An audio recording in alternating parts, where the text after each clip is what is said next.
Bonjour Idrissa Seck. Bonjour. Quelle est votre première réaction, votre premier sentiment après cette condamnation, 5 ans de prison, à l'encontre de Khalifa Sall?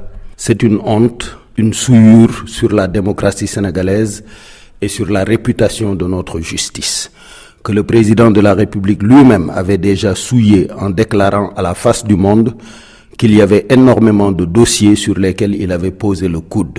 Donc c'est lui qui décide à la place des magistrats de qui doit aller en prison et qui ne doit pas y aller. Cette souillure sur notre démocratie vient à nouveau de se manifester à travers ce verdict honteux et scandaleux. Même si toutes les parties, l'État, les avocats de la défense, ont noté que ce procès s'était tenu dans de bonnes conditions.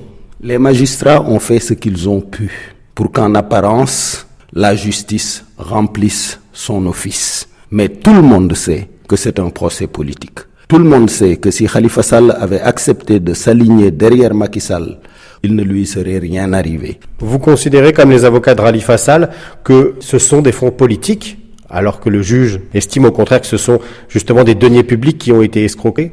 Ce que je sais, c'est que de sa création à janvier 2004, la caisse a fonctionné comme une caisse de fonds politiques.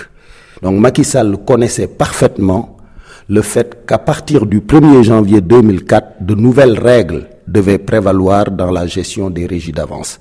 Et pourtant, il n'en a jamais fait cas.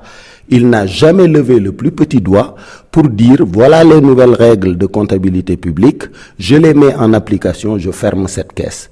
Il l'a laissé fonctionner, il en a bénéficié, donc on peut valablement supposer qu'à ses yeux, il s'agissait bien d'une caisse de fonds politiques.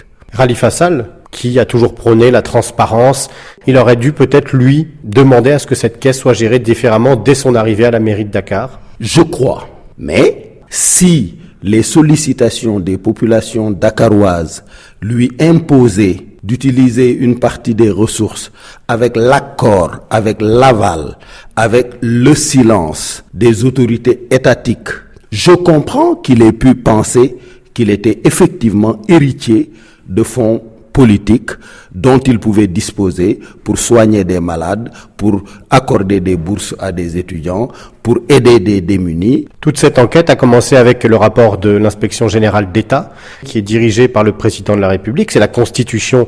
Est-ce que vous considérez aujourd'hui qu'il faut changer ce système? Absolument. Parce que le président de la République lui-même n'écoute pas toujours l'inspection générale d'État.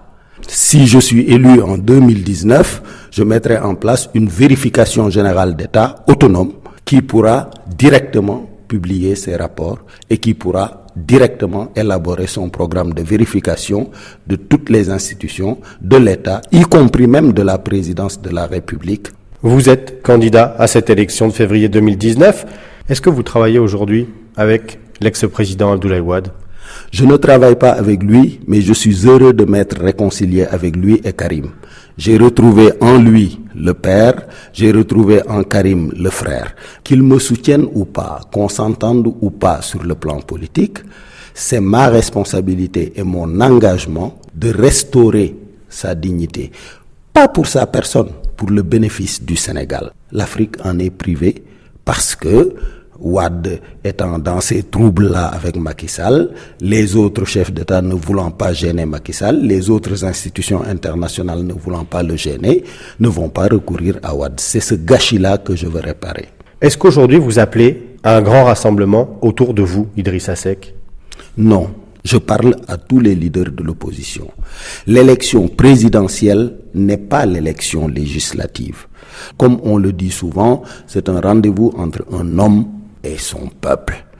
Il faut qu'il y ait le maximum de candidats parce que les dernières législatives nous ont démontré que Macky Sall est en dessous de 50% et qu'il risque de régresser encore de 10 ou de 15 points. Peu importe comment les 60 ou 65% au premier tour se distribuent entre les candidats de l'opposition. L'important étant qu'un accord soit trouvé entre tous les acteurs de l'opposition, que le mieux placé serait soutenu par tous les autres et qu'un programme minimal de rupture attendu par les Sénégalais soit mis en place. Merci Idrissa Seck. Merci beaucoup.